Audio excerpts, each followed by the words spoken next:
Pasabog, may special guest sina Doc Bisdak at Von Mercado.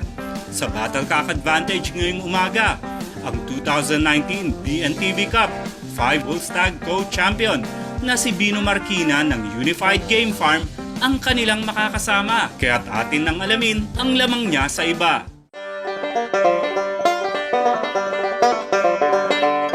Magandang araw po. Magandang araw naman ha. Bawat mga manukan po, may iba-ibang pamamaraan po kung paano po mag-harvest ng stag. Sa Unified Game Farm, ano po yung mga ginagawa natin? Inaalis ko muna yung mga babae, tinitira ko yung mga tandang.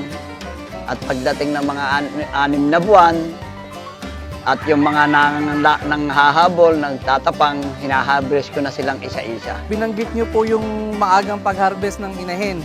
Ano po yung nagiging advantage po dun sa pagpapalaki po natin ng stag pag nag-harvest po ng maaga ng inahin? Kaya hinaharvest namin yung mga inahin, ay medyo nalakas yung gastos ng makatipid-tipid at nang makain naman ng mga tandang yung Kasi kanilang yung mga babae, kumukonsumo lang sila ng feeds. ng feeds.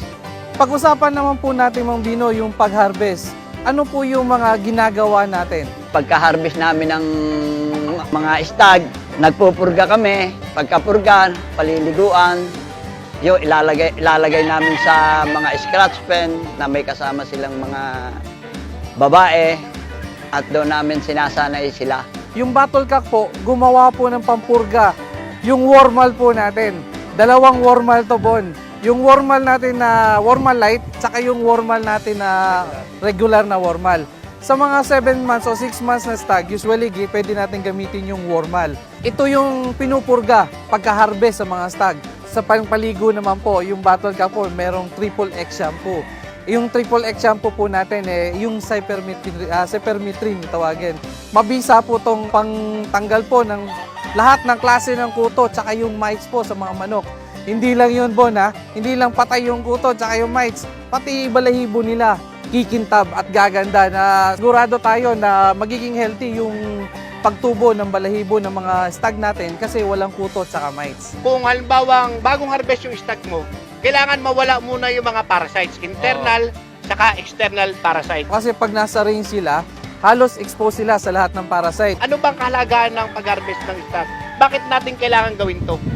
Katulad ng sinabi ni Mang Bino, no, na yung pag namamalo na sila, nag-aaway na sa range area nila, kinukuha natin to sila para hindi mabalian o hindi makakos ng damage sa range area.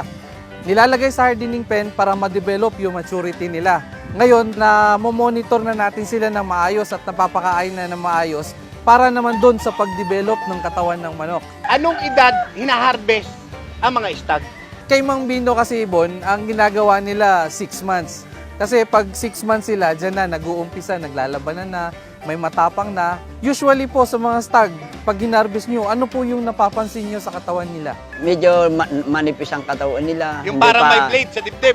Hindi pa sila kompleto yung katawan nila.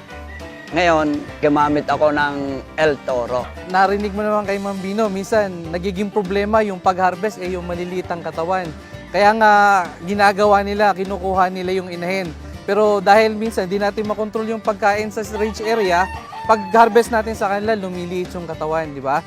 Pag-testing niya ng El Toro, malaking tulong to, di ba?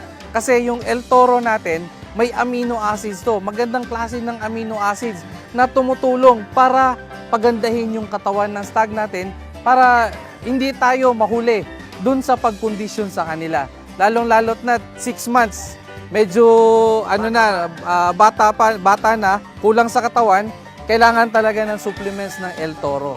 Pag-harvest po ng stag natin, pag napil po natin na medyo maliit yung katawan nila o kulang sa katawan, na minsan nagiging imposible para ilaban natin sila sa derby, di ba? Pwede nyo po siya ibigay 3 beses sa isang linggo. Pag napil po natin na bumuka yung katawan, pwede nyo na po ibigay yung maintenance po natin na pagbigay ng El Toro. Once a week naman ang pagbigay sa kanya, Bon. Ganyan dapat ang ginagawa sa pag-harvest ng mga manok na alaga. Yan na ang lamang mo dyan. Mula sa Battlecock Advantage yan. This portion was brought to you by Battlecock. Sa Battlecock, lagi kang lamang.